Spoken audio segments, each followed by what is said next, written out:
Admission Tutorial. How to register online admission form.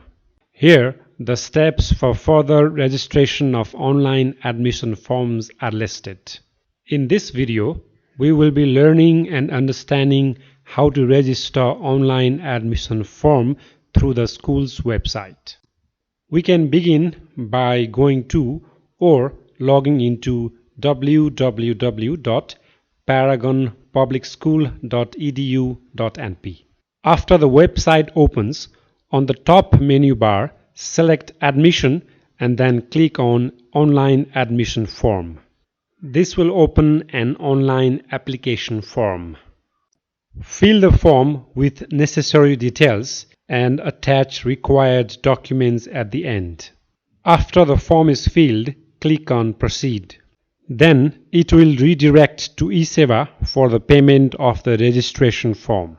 Submit your payment and we will receive your application. After the submission of the application, our team members will contact you via call. Thank you. Stay safe.